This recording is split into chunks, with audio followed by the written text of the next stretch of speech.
Hello world, welcome to the 55th Climate Change Emergency Awareness Rally in Gettysburg, Pennsylvania, USA. It is December 27th, it is 41 degrees here. It'll be 60 degrees Celsius, or 6 degrees Fahrenheit on Monday, and I think that's around 15.5 degrees Celsius, which is way out of the norm. We should have snow on the ground by now, and it should be icy, but it's not. That's part of the climate change. It can get hot, it can get cold, it can get snowy, it can get heavy rains. But all in all, what's happening is that the jet stream is shredded.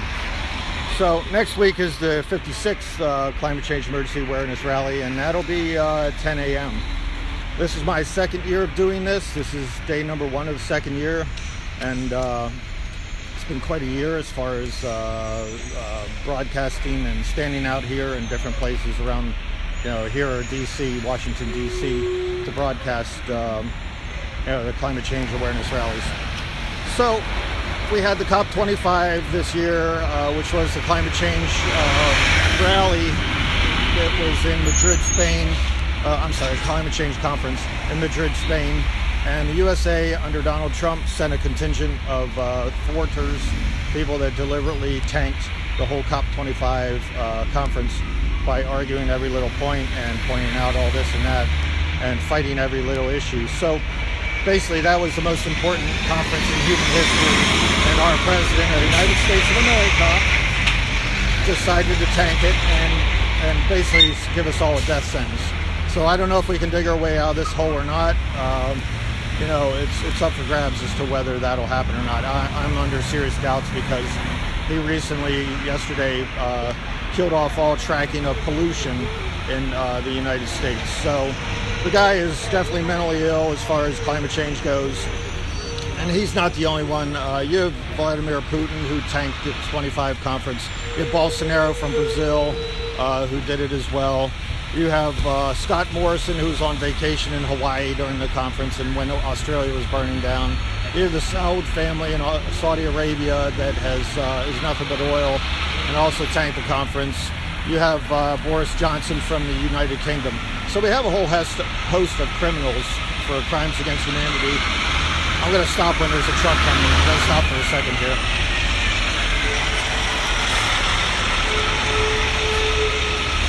So you have a whole host of criminals for crimes against humanity. And if there was an international tribunal or whatever, they would most definitely be arrested as leaders of countries and deliberately killing us all off. But right now we're all a bunch of wimps and nobody's out on the streets and nobody's protesting. And so it's a sad situation as to where we're headed, which is not a good thing.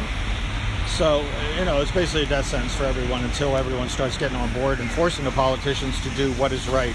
They feel they're insulated and they don't have to do anything, and they'll just placate us by when they campaign that they're going to do something, and in reality they're not going to do anything.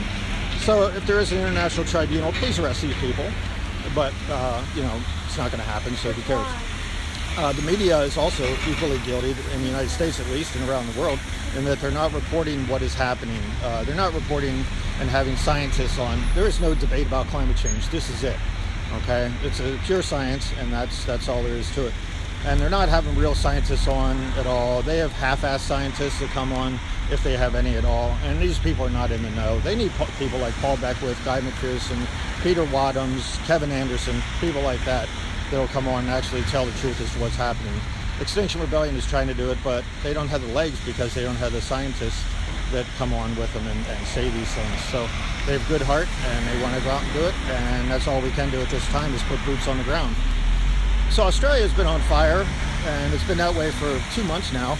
Approximately 8,000 koala bears just burned up again, so they're basically functionally extinct. And it's sad to watch them because they're begging for water. They'll come up to humans and actually plead for water in their own way of doing it. And I just put a video up, if you go to the website here, of a koala coming up to a bicyclist and pleading for water and hanging on to her in a sleeve and drinking and drinking and drinking. So it's very sad as to what's happening. Australia's burned approximately 5 million hectares of land so far, which is 12.5 million acres of land. Now, to put that in context, the Gettysburg battlefield would be about 6,000 of those hectares.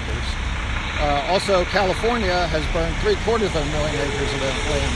So Australia's burned 12 million acres of land, and Australia's burned 3/4 of a million. So that gives you an idea of how severe the situation is. And that's the first example of white world suffering the consequences of climate change. You've had brown world suffering all along, the people have done the least.